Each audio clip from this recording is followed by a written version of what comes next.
नमस्कार। आज की बात में आपका स्वागत है। चुनाव के मैदान से आज की बड़ी खबर यह है कि आज इलेक्शन कमीशन ने चुनाव में प्रचार पर लगी पाबंदियों को 11 फरवरी तक बढ़ा दिया। रोड शो, पदयात्रा, साइकिल रैली और जुलूस निकालने पर रोक फिलहाल जारी रहेगी। अब पब्लिक मीटिंग में ज्यादा से ज्यादा 1000 लोग इकट्ठा हो सकेंगे, लेकिन जितने लोग होंगे उसके हिसाब से ग्राउंड डबल कैपेसिटी का होना चाहिए। डोर टू डोर कैंपेन में अब 20 से ज्यादा लोग नहीं जा पाएंगे। चुनाव आयोग ने आज सारे राजनीतिक दलों और उम्मीदवारों से कहा कि कोविड गाइडलाइंस का पालन करना जरूरी है, वरना एक्शन लिया जाएगा। चुनाव आयोग के पाबंदियों का असर पूरे इलेक्शन कैंपेन पर पिछले कई दिन से लगातार दिखाई दे रहा है। जो नरेंद्र मोदी लाखों की पब्लिक मीटिंग को एड्रेस करते थे, आज उन्होंने वोटर्स को वर्चुअली एड्रेस किया। प्रधानमंत्री मोदी ने पश्चिमी यूपी के मुजफ्फरनगर, शामली, बागपत, सहारनपुर और गौतम बुद्ध नगर में 21 विधानसभा के वोटर्स को वर्चुअली एड्रेस किया। इन इलाकों में 100 लोकेशंस पर बीजेपी ने एलईडी वैन और स्क्रीन लगाई थी। लेकिन कैंपेन चाहे वर्चुअल था, पर न मोदी का अंदाज बदला, न मोदी के तेवर बदले।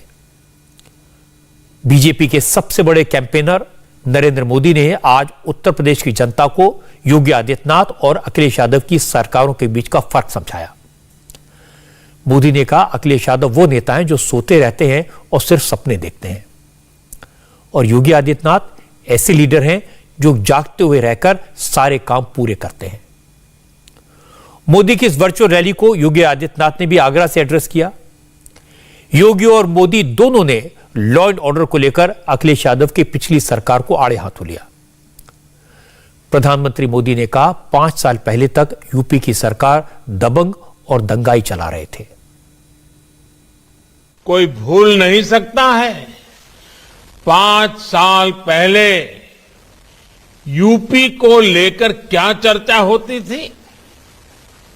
5 साल पहले दबंग और दंगाई ही कानून थे, उन्हीं का कहा ही शासन का आदेश था। 5 साल पहले व्यापारी लूटता था, बेटी घर से बाहर निकलने में घबराती थी, और माफिया सरकारी संरक्षण में खुलेआम घूमते थे। पश्चिमी यूपी के लोग कभी नहीं भूल सकते कि जब ये क्षेत्र दंगे की आग में जल रहा था, तो पहले वाली सरकार उत्सव मना रही थी। उत्सव 5 साल पहले गरीब, दलित, वंचित, पिछड़ों के घर, जमीन, दुकान पर अवैध कब्जा, ये समाजवाद का प्रतीक था। लोगों के पलायन की आए दिन खबर आती थी। अपहरण, फिरौती, रंगदारी ने मध्यम वर्ग को, व्यापारियों को तबाह करके रख दिया था। 5 साल में योगी सरकार उत्तर प्रदेश को इन हालातों से बाहर निकाल करके लाई है। 10 फरवरी को पश्चिमी यूपी के 11 जिलों की 58 विधानसभा सीटों पर वोट डाले जाएंगे। इसलिए प्रधानमंत्री मोदी ने पश्चिमी यूपी के लोगों को याद दिलाया कि पिछली सरकारों में जो माफिया और गुंडे खुद को कानून से ऊपर मानते थे, योगी सरकार ने उन्हें कानून का मतलब समझाया। मोदी ने कहा, यही माफिया, गुंडे और क्रिमिनल फिर से सत्ता में आने की कोशिश कर रहे हैं। वो सत्ता में बदलाव के लिए कोशिश में लगे हैं।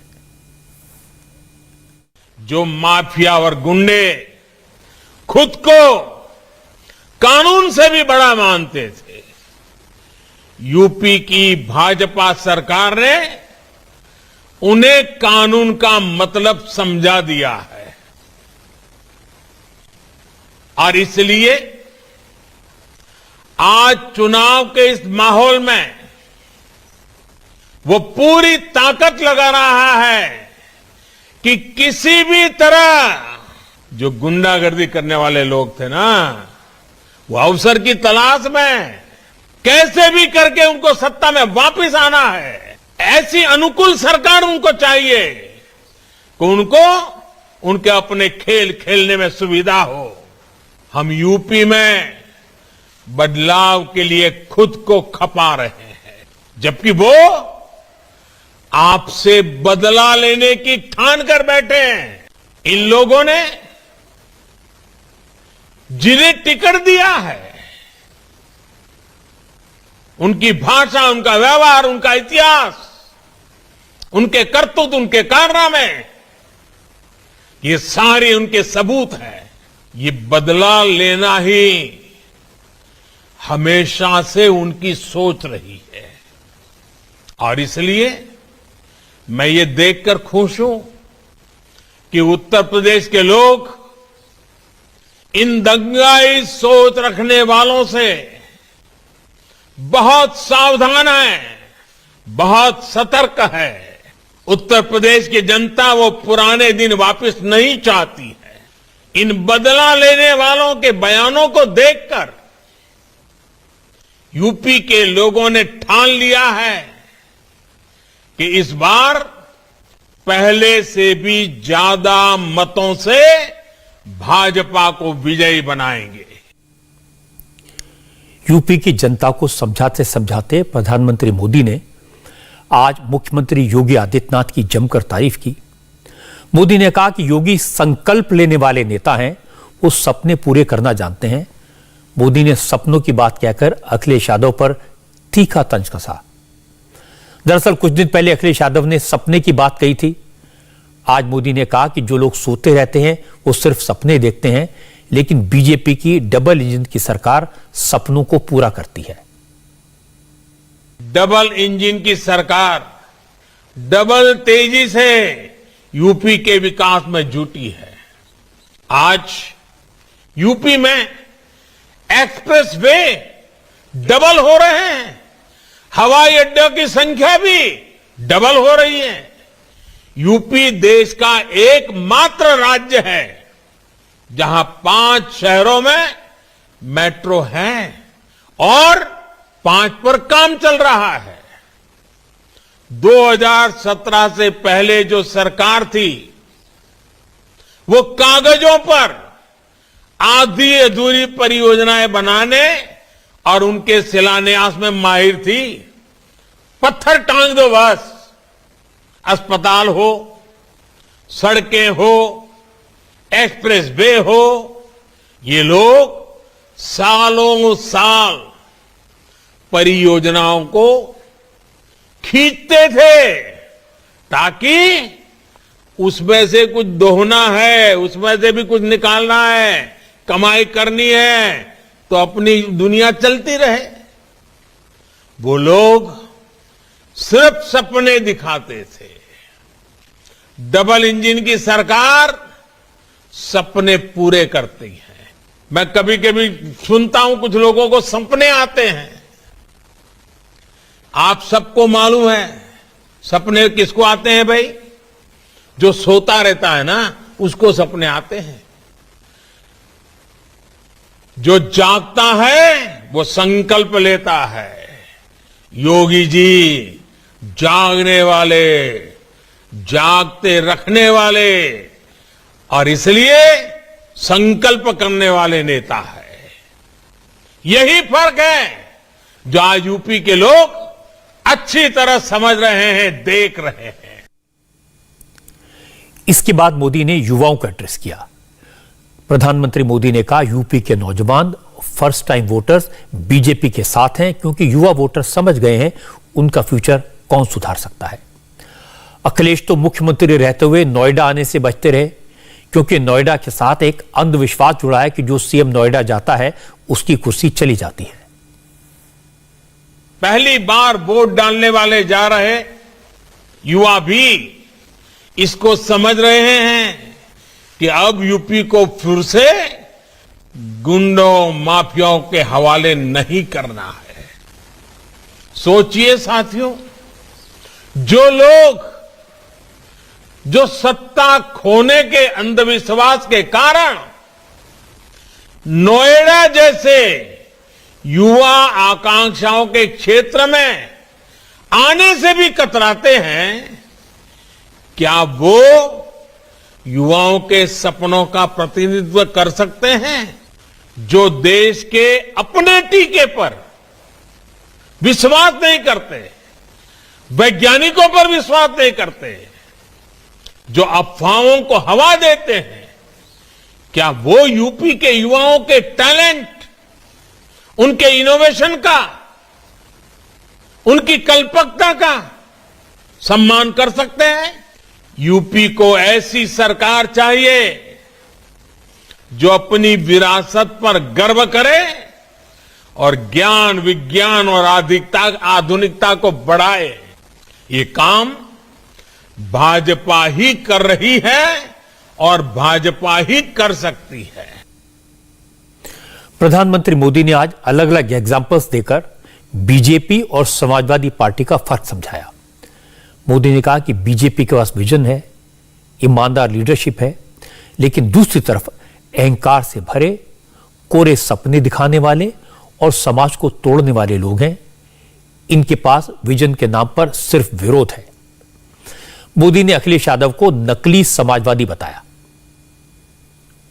एक तरफ भाजपा है जिसके पास विकास का स्पष्ट विजन है, साफ सुथरा, ईमानदार और असरदार नेतृत्व है।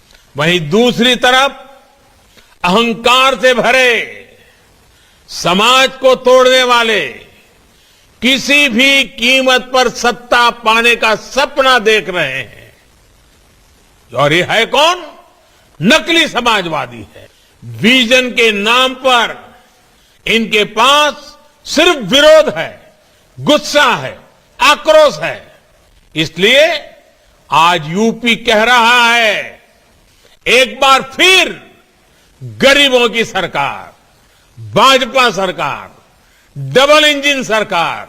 टीवी देख रहे थे, वैक्सीन की क्या अवस्था है वो देख रहे थे।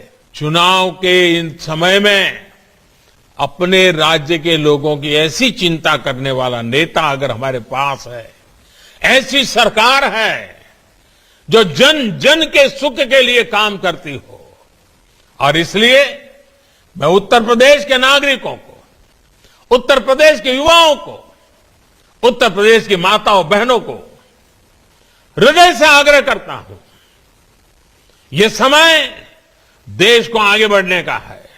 यह समय उत्तर प्रदेश देश को आगे बढ़ाने वाली एक बहुत बड़ी ताकत बन जाए, उत्तर प्रदेश स्वयं में एक शक्ति बन जाए, ये अवसर हमारे सामने है।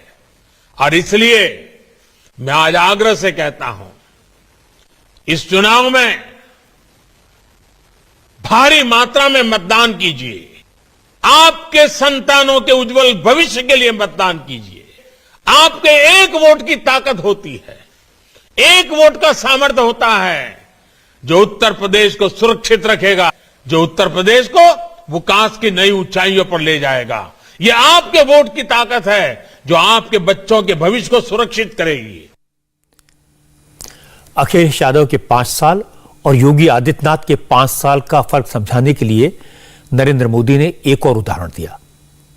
मोदी ने तुलना की, गिनवाया कि अखिलेश यादव के समय गरीबों के लिए कितने घर बने और योगी आदित्यनाथ ने 5 साल में गरीबों के लिए कितने घर बनवाए, क्या क्या किया। पहले वाली सरकार ने अपने 5 साल में गौतम बुद्ध नगर में सिर्फ 73 घर बनाए थे, 73। योगी जी की सरकार ने इन्हीं 5 सालों में उस एक जिले में करीब करीब 23,000 घर बनाकर शहरी गरीबों को दिए हैं। सोचिए, कहां 73 घर 5 साल में और कहां 23,000 घर। सहारनपुर शहर में भी पहले वाली सरकार ने सिर्फ 221 घर गरीबों के लिए बनवाए थे। योगी जी की सरकार ने इन्हीं 5 सालों में 18,000 से ज्यादा घर बनाकर सहारनपुर के गरीबों को दिए हैं। शामली, मुजफ्फरनगर और बागपत शहर में भी कुल मिलाकर पिछली सरकार ने 5 साल में सिर्फ 800 घर बनाए थे। योगी जी की सरकार ने इन 3 शहरों में 5 साल में 33,000 से ज्यादा गरीबों को घर बनाकर दिए हैं। जब गरीब का दर्द दिल में हो तो सरकार ऐसे ही दौड़ती है, ऐसे ही काम करती है। यही फर्क है जो आज यूपी के लोग देख रहे हैं, समझ रहे हैं। योगी जी की सरकार ने अपने 5 साल में 33 लाख से ज्यादा घर बनाकर गरीबों को दिए हैं।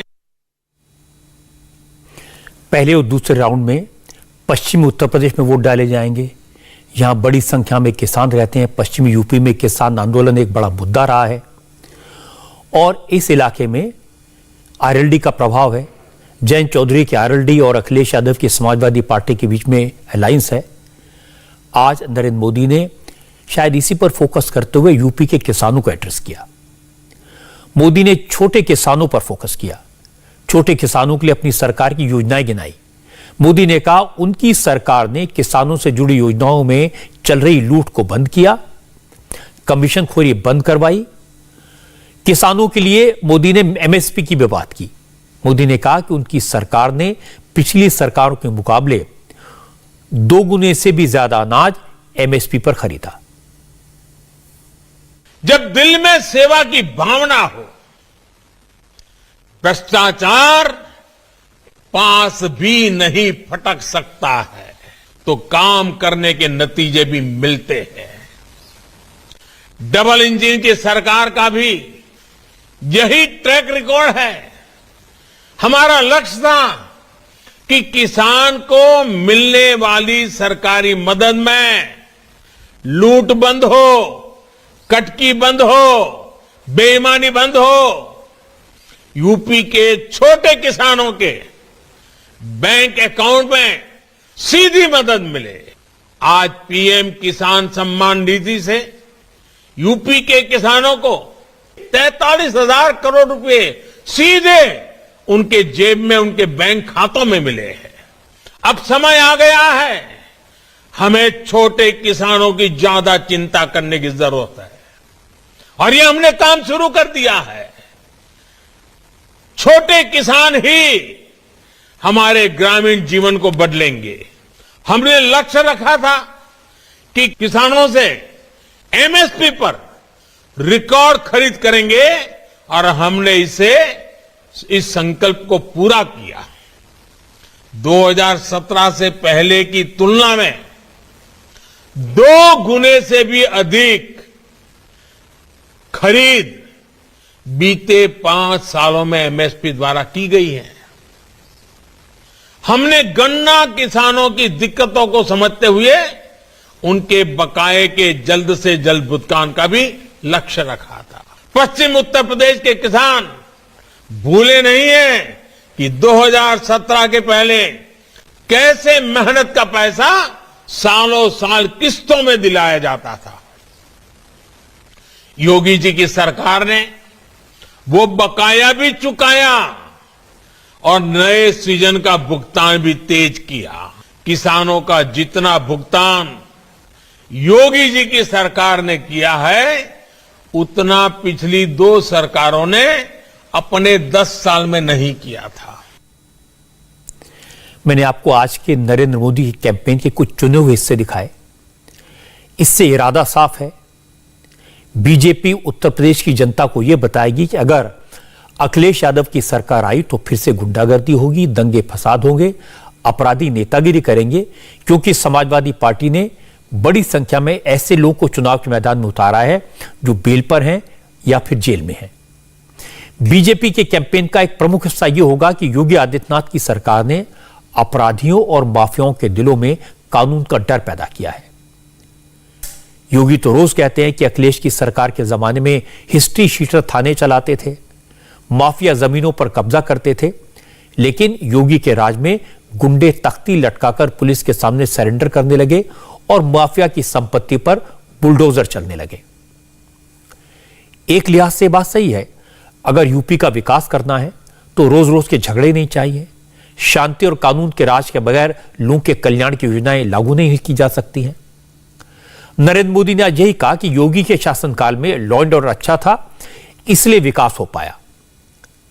योगी सरकार ने जितने काम किए उतने काम नरेंद्र मोदी ने कहा पहले कभी नहीं हुए। उन्होंने गिनाया 5 साल में गरीबों के लिए 33 लाख मकान हो या 2.5 करोड़ से ज्यादा टॉयलेट्स। सरकार का दावा है कि यूपी में करीब 1.5 करोड़ लोगों को मुफ्त बिजली के कनेक्शन दिए गए, 1 करोड़ लोगों को 1000 रुपए की पेंशन दी जा रही है, फ्री राशन दिया जाता है। पिछले साल यूपी में 4 लाख करोड़ से ज्यादा का इन्वेस्टमेंट आया। योगी भी आजकल इसी बात पर जोर दे रहे हैं कि अगर दंगे होंगे, गुंडागर्दी होगी तो विकास के ये काम कैसे हो पाएंगे। योगी आदित्यनाथ आज आगरा में थे। उन्होंने आज फतेहपुर सीकरी, फतेहाबाद, एतमादपुर विधानसभा सीटों पर छोटी छोटी रैलियां की। योगी ने यहां भी यूपी के लॉ एंड ऑर्डर पर फोकस किया। योगी ने कहा पहले बेटियां घर से बाहर निकलने से डरती थी, लेकिन अब अपराधी जेल में हैं। समाजवादी पार्टी की सरकार के दौरान यूपी में दंगे होते थे। मुजफ्फरनगर के दंगों का जिक्र करते हुए योगी ने कहा कि समाजवादी पार्टी की लाल टोपी बेकसूर लोगों के खून से रंगी हुई है। बेटियों की सुरक्षा या कानून व्यवस्था की स्थिति, दंगा, हर तीसरे दिन दंगा या बेटियों की सुरक्षा में कितना खेल होता था, लेकिन आज बेटी भी सुरक्षित है, प्रदेश में दंगे नहीं होते। अब तो दंगा करने वाले को 10 बार सोचना पड़ता है कि दंगा करेंगे तो पोस्टर चस्पा हो जाएंगे। बाप दादों ने जो नैतिक अनैतिक तरीके से कमाया है सब बिक जाएगा। इसलिए सभी लोग आज दंगा करने से भागते हैं। नहीं तो भाइयों बहनों, सपा की सरकार में हर तीसरे दिन एक दंगा होता था। याद करिए, मुजफ्फरनगर का दंगा भी हुआ था और मुजफ्फरनगर के दंगे से समाजवादी पार्टी की टोपी पूरी रंगी हुई है। उन निर्दोष किसानों का, उन निर्दोष जाति युवकों का, गौरव और सचिन नाम के उन निर्दोष नौजवानों के खून से रंगे हुए समाजवादी पार्टी के हाथ। एक तरफ मुजफ्फरनगर के दंगों से इनके हाथ रंगे हुए हैं और दूसरी तरफ राम भक्तों पर गोली चलाने का भी पाप इनके ऊपर लगा हुआ है। Akhilesh Yadav law and order की बात ज्यादा नहीं करते, गुंडों की या दंगों की बात नहीं ज्यादा करते। वो बात करते हैं नौजवान और किसानों की। और योगी आदित्यनाथ से पूछते हैं कि बीजेपी की सरकार ने नौजवानों को नौकरी देने और किसानों को मदद करने के लिए क्या किया। योगी ने आज इसका जवाब दिया। योगी आदित्यनाथ ने कहा कि उनकी सरकार में 5 लाख युवाओं को नौकरी मिली, जबकि अखिलेश की सरकार में जब सरकारी नौकरी निकलती थी तो यादव परिवार ने उसे कमाई का जरिया बना लिया था। छात्रों से वसूली की जाती थी। इसी तरह समाजवादी पार्टी की सरकार के दौरान योगी का आरोप है कि किसान आत्महत्या करते थे, जबकि उनकी सरकार सीधे किसानों के बैंक खाते में पैसे डालती है। उनका विकास केवल एक जगह दिखाई देता है और समाजवादी पार्टी का विकास केवल कब्रिस्तान की बाउंड्री वाल तक सीमित है। भाइयों बहनों, कब्रिस्तान की बाउंड्री वाल तक उनका अपना कोई विकास नहीं। नौजवानों को नौकरी निकलती थी, चाचा भतीजा और पूरे महाभारत के सभी रिश्ते वसूली के लिए निकल पड़ते थे। हमने 5 लाख नौजवानों को सरकारी नौकरी दी। हम पूछना चाहते हैं समाजवादी पार्टी से कि आखिर उन्होंने नौजवानों की नौकरी पे डकैती डालने का कार्य क्यों किया। भारतीय जनता पार्टी की सरकार ने किसानों का कर्ज माफ भी किया प्रदेश के 2,54,00,000 किसानों के खाते में प्रधानमंत्री किसान सम्मान निधि का भी लाभ दिया। लेकिन समाजवादी पार्टी की सरकार तो उनके समय में किसान आत्महत्या करता था, गरीब भूख से मरता था, नौजवान पलायन करता था, पर्व और त्योहार के पहले कर्फ्यू लग जाता था, अराजकता का मंजर था, कोई सुरक्षित नहीं था। लेकिन 5 वर्ष के अंदर आपने देखा होगा, कोई दंगा नहीं, कोई फसाद नहीं, कोई अराजकता नहीं, कोई गुंडागर्दी नहीं, और पेशेवर माफिया को सत्ता के संरक्षण में फलते फूलते थे। उनकी अवैध कमाई पर सरकार का बुलडोजर चलाने में भी सरकार ने मजबूती के साथ उस कार्यक्रम को आगे बढ़ाने का कार्य भी किया। योगी आदित्यनाथ बात दो टूक करते हैं, अपराधियों को डायरेक्ट मैसेज देते हैं। कहा कि 5 साल तक उनकी सरकार के दौरान अपराधी बिलों में छुपकर रहे, लेकिन चुनाव के दौरान कैराना और मुजफ्फरनगर में कुछ ऐसे नेता सामने आए हैं जिन्हें बहुत गर्मी चढ़ गई है, लेकिन मई और जून की गर्मी को भी शिमला की तरह कैसे ठंडा किया जाता है वो उन्हें आता है। और योगी का यह बयान काफी वायरल हुआ, सुनिए। जो दंगा के मंसूबे के साथ इस समय अपना सिर उठाने का प्रयास कर रहे हैं। 5 वर्ष तक ये सभी लोग बिलों में घुसे थे, दुबके हुए थे। जो थोड़े बहुत कभी सब्जी के लिए निकलता था, पुलिस पकड़ती थी, अगले दिन गले में तख्ती लगा करके आता था, कहा साहब बकस दो, बस सब्जी बेच करके अपना परिवार का भरण पोषण कर लेंगे। आप 10 मार्च के बाद देखना, फिर इनके गले में फिर वही तख्ती लटकती भी दिखाई देगी। और फिर एक गर्मी जो अभी किराना में और मुजफ्फरनगर में कुछ जगह दिखाई दे रही है ना, ये सब शांत हो जाएगी इसके बाद। क्योंकि गर्मी कैसे शांत होगी, ये तो मैं मई और जून में भी इसको बहुत शिमला बना देता हूं। योगी आदित्यनाथ जब अपराधियों की बात करते हैं, जब वो लोगों को याद दिलाते हैं कि समाजवादी पार्टी ने ऐसे लोग को टिकट दिए जिनके खिलाफ हत्या, अपहरण और दंगों के मामले चल रहे हैं, तो अखिलेश कहते हैं कि सबसे ज्यादा केस तो योगी आदित्यनाथ के खिलाफ है। मैंने सवाल योगी आदित्यनाथ से पूछा था तो उन्होंने कहा कि उनके खिलाफ एक भी केस नहीं है। तो मैंने उन्हें अखिलेश का सवाल याद दिलाया कि अखिलेश कहते हैं कि मुख्यमंत्री योगी ने अपने ऊपर लगे केसेस को वापस ले लिया।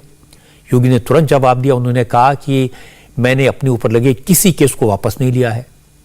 लेकिन अखिलेश अपने इल्जाम पर कायम है। अखिलेश और उनकी पार्टी के जो बाकी नेता हैं वो अपने उम्मीदवारों के आपराधिक बैकग्राउंड को लेकर डिफेंसिव पर हैं। आज भी अखिलेश ने यही कहा कि बीजेपी ने भी ऐसे लोगों को टिकट दिए जिन पर केसेस चल रहे हैं, मुकदमे दर्ज हैं। भारतीय जनता पार्टी ने 99 अपराधियों को टिकट दी है। भारतीय जनता पार्टी संकोच क्यों कर रही है 100 सेंचुरी मारने के लिए? भारतीय जनता पार्टी ने अभी तक जो प्रत्याशी उतारे हैं उनमें 99 प्रत्याशी जो हैं आपराधिक मुकदमे वाले हैं, तो वो संकोच क्यों कर रही है 100 सेंचुरी पार करने के लिए? 1-2 और बढ़ा दे, सेंचुरी पार हो जाएंगे। नहीं, सीएम डिप्टी सीएम पे तो पहले से ही बड़े बड़े मुकदमे थे। मुख्यमंत्री ने खुद अपने मुकदमे वापस लिए, डिप्टी सीएम ने खुद मुकदमे वापस लिए। आज अखिलेश यादव ने मैनपुरी की करहल विधानसभा सीट से नॉमिनेशन फाइल किया। वो पहली बार असेंबली का इलेक्शन लड़ रहे हैं। अखिलेश के साथ उनके चाचा राम गोपाल यादव, भाई धर्मेंद्र यादव और मैनपुरी के समाजवादी पार्टी के कई नेता मौजूद थे। नॉमिनेशन फाइल करने से पहले अखिलेश ने ट्वीट किया, लिखा यह नॉमिनेशन एक मिशन है क्योंकि यूपी का यह चुनाव प्रदेश और देश की अगली सदी का इतिहास लिखेगा। मुझे उम्मीद है यहाँ पर अच्छे मतों से और ऐतिहासिक परिणाम यहाँ की जनता देगी। उत्तर प्रदेश का चुनाव देश का चुनाव हो रहा है। ऐतिहासिक परिवर्तन के साथ साथ उत्तर प्रदेश खुशहाली के रास्ते पर जाएगा। लगातार जो लोग नकारात्मक राजनीति कर रहे हैं, लगातार जिन लोगों की राजनीति की दिशा दूसरी है, उसको यहाँ की जनता सबक सिखाने का काम करेगी। सर, कैंपेन का दौर यहाँ के लिए आपकी सीट लिए कब से? क्योंकि ये चुनाव मैंने अपनी पार्टी के नेता और यहाँ की जनता पे छोड़ दिया है। मौका मिलेगा ज़रूर आऊँगा मैं, और जैसा जनता ने और हमारे साथ जो लोग खड़े हैं उन्होंने भरोसा ये दिलाया कि आने की जरूरत नहीं है, जीतने के बाद जरूर आइए। कोई भी भारतीय जनता पार्टी का प्रत्याशी आएगा वो ऐतिहासिक वोटों से हार के जाएगा। बीजेपी ने करल में अखिलेश यादव को आज एक सरप्राइज दिया। बीजेपी ने केंद्र सरकार में मंत्री एसपी बघेल को करल से उम्मीदवार बनाया। एसपी बघेल ने अखिलेश के बाद अपना नामांकन भरा। नॉमिनेशन फाइल करने के बाद बघेल ने बड़ी बात कही। उन्होंने कहा, करल अखिलेश यादव का नहीं, प्रधानमंत्री मोदी के चाहने वालों का इलाका है। इस बार का चुनाव विकास और विनाश के बीच है। बघेल ने कहा, यूपी की जनता प्रधानमंत्री मोदी और सीएम योगी के काम के आधार पर करल में कमल खिलाएगी। स्ट्रेटेजी कैसे, क्या बताएंगे? स्ट्रेटेजी नहीं बनाता, man to man, people to people contact, कार्यकर्ताओं के साथ सघन संपर्क, जनता के कार्य, लोक कल्याणकारी योजनाओं को लागू कराना, इन्हीं सब चीजों को लेकर के यहाँ तक आया हूँ। उतना चाहते थे यहाँ से या पार्टी ने खुद उतारा? हमारे साथ छाती अड़ाना सीखा है, जिंदगी में पीठ दिखाना नहीं सीखा है। ये यादव बाहुल्य नहीं है, ये मोदी के प्रशंसकों का बाहुल्य इलाका है, योगी के प्रशंसकों का बाहुल्य इलाका है, ये गरीबों का इलाका है, शोषितों का इलाका है, पीड़ितों का इलाका है, वंचितों का इलाका है, पिटे हुओं का इलाका है, लुटे हुओं का इलाका है, दबाए हुए लोगों का इलाका है, और ये सब लोग इकट्ठे होकर के अब चुनाव को जीतेंगे। एसपी बघेल मुलायम सिंह यादव के परिवार के बहुत करीबी माने जाते हैं। उनका बैकग्राउंड बहुत इंटरेस्टिंग है। वो एक जमाने में मुलायम सिंह यादव के पर्सनल सिक्योरिटी असिस्टेंट हुआ करते थे। मुलायम सिंह ने उन्हें राजनीति में लाकर कई बार चुनाव जितवाए। आज जब उनसे पूछा गया इस इलाके में अखिलेश यादव को हराना तो बहुत मुश्किल होगा, तो उन्होंने कहा, मुझे पिछले 7 साल के सारे रिकॉर्ड याद हैं। मैंने अमेठी के किले को ढहते देखा है। उन्होंने याद दिलाया कि कुछ साल पहले कन्नौज में डिंपल यादव निर्विरोध जीती थी और 2019 में उसी सीट से हार गई। उन्होंने कहा कि फिरोजाबाद में भी अखिलेश की पत्नी और भाई हार चुके हैं। मतलब यह कि किसी की कोई सीट पक्की नहीं होती जिसे हराया ना जा सके। सतपाल सिंह बघेल का कॉन्फिडेंस आज गजब का दिखाई दिया। जिस वक्त अखिलेश यादव करहल में नॉमिनेशन भर रहे थे, उसी वक्त दिल्ली में मुलायम सिंह यादव की एक ऐसी तस्वीर सामने आई जिसकी चर्चा बहुत हुई। स्मृति ईरानी ने मुलायम सिंह यादव के पैर छूकर उनसे आशीर्वाद लिया।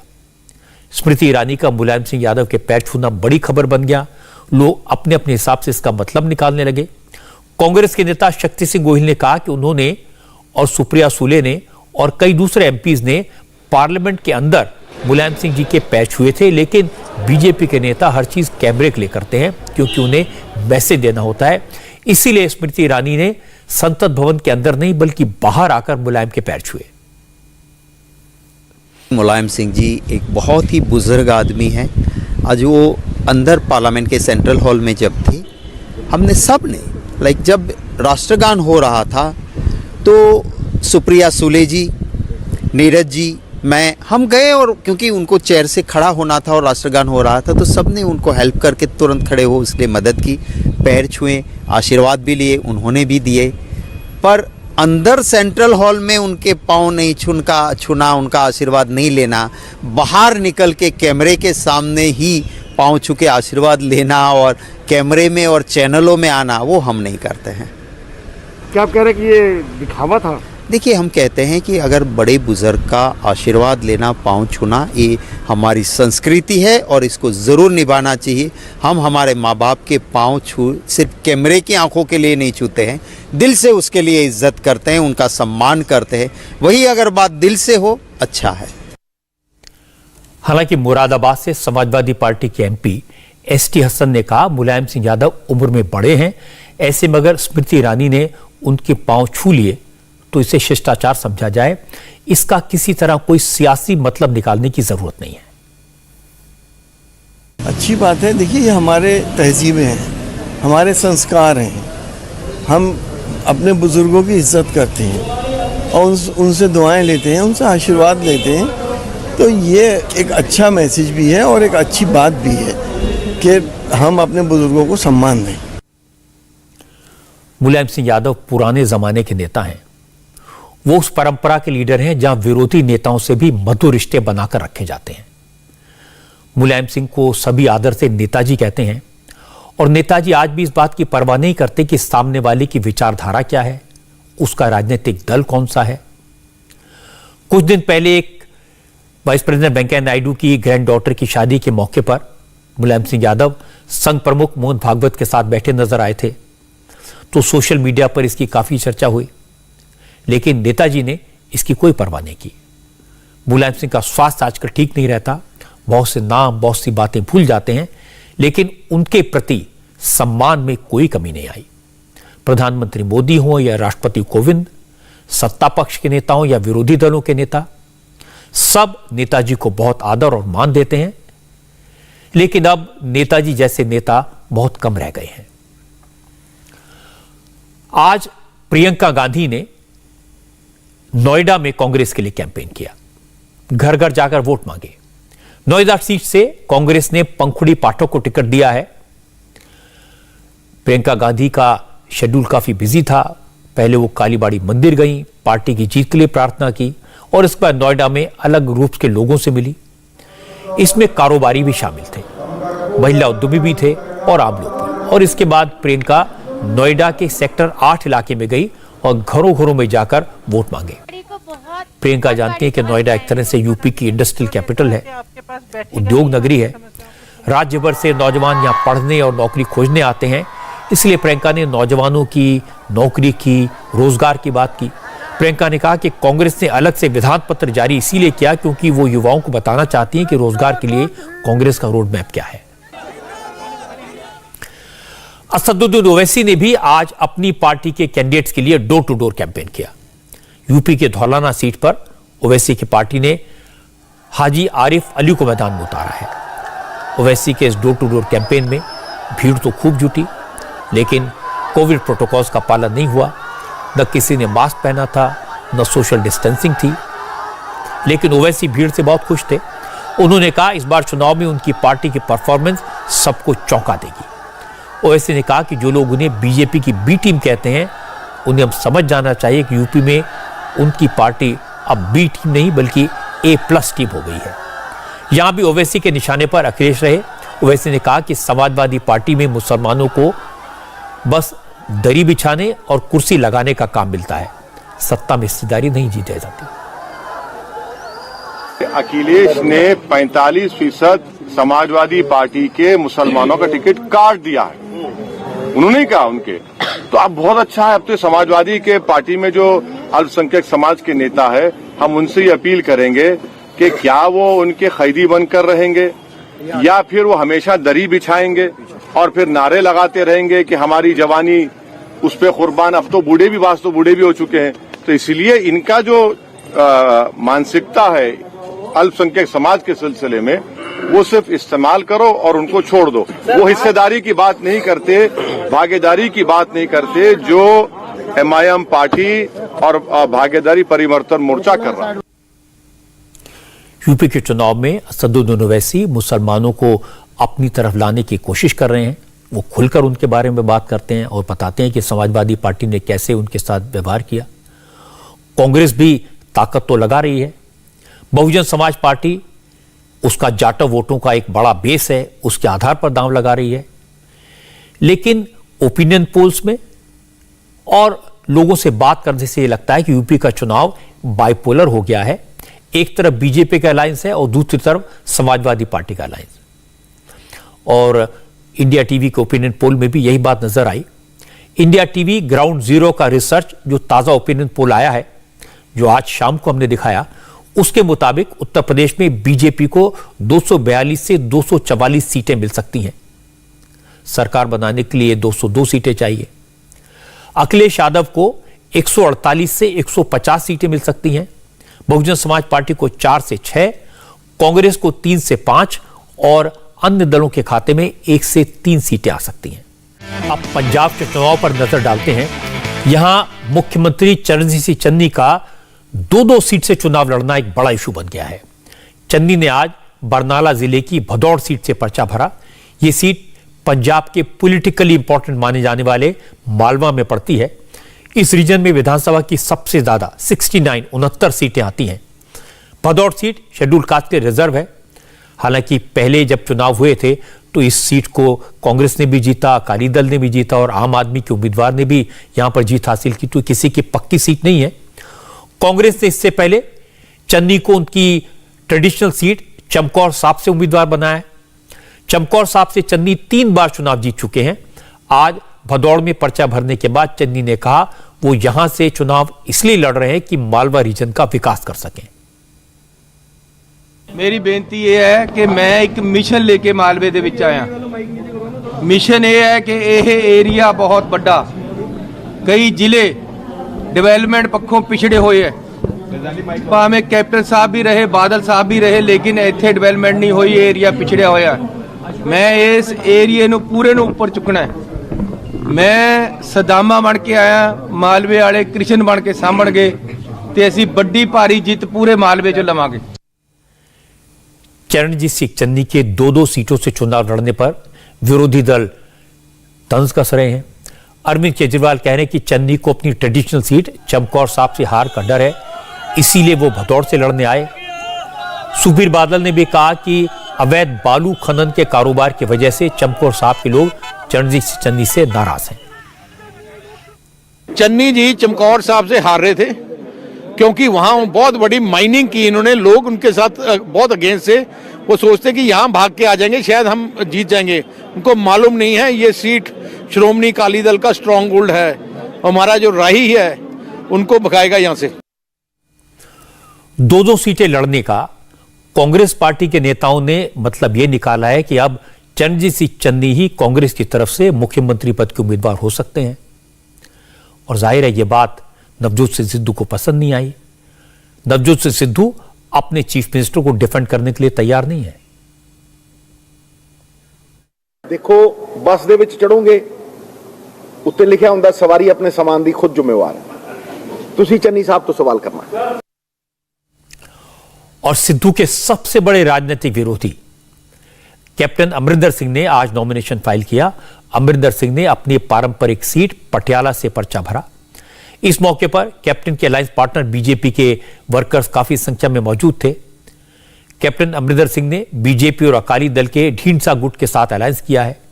पर्चा भरने के बाद उन्होंने यह कहकर सबको चौंका दिया कि इस बार पंजाब में किसी को बहुमत नहीं मिलेगा, हंग असेंबली रहेगी। कंफ्यूजन है, पंजाब में ऐसे कभी नहीं हुआ पहले, सो फ्रैक्चर होंगी, डेफिनेटली होंगी। छोटी पार्टी हंग असेंबली की तरफ जा रही है, अनलेस लोग समझें इस बात को कि पंजाब को सिक्योर गवर्नमेंट की जरूरत है। और बीजेपी आज अगले 7 साल गवर्नमेंट में है, 2 साल तो ये और फिर 5 साल और 7 साल, और बगैर सेंटर के मदद से पंजाब नहीं चल सकेगा। सभी जानते हैं कि चन्नी की लड़ाई इसके साथ है, सिद्धू के साथ, और माझे ब्रिगेड के साथ है, उनकी किसी और के साथ है, लड़ते रहे हैं, हमें तो ठीक है। जो करप्शन चली है पार्टी में पिछले 4 साल से, जो रेते का स्कैम्स हैं और स्कैम्स हैं, वो सब लोगों के पास पहुंची हुई है। कौन है जो नहीं जानता कि क्या हुआ वहाँ? यही हाल है अकाली दल का। ड्रग वाले और जो सैक्रिलेज केसेस हैं उनको लेके जाएगा। तो ये सारी बातें ऐसी चल रही है। और बीजेपी और आम आदमी पार्टी की तो सभी जानते हैं कि पोजीशन बहुत डाउन है इस वेले। तो किसकी सरकार आप देखते हैं? हमारी जो अलायंस है, बीजेपी, हम और ढींसा साहब की जो अलायंस है। कैप्टन अमरिंदर सिंह की एक बात के लिए तारीफ करनी पड़ेगी, वो बड़ी बेबाकी से बोलते हैं और साफ बोलते हैं। आज के जमाने में वो पार्टी जिसके 2-4 उम्मीदवार जीतने वाले हो, वो भी दावा करते हैं हम सरकार बनाएंगे।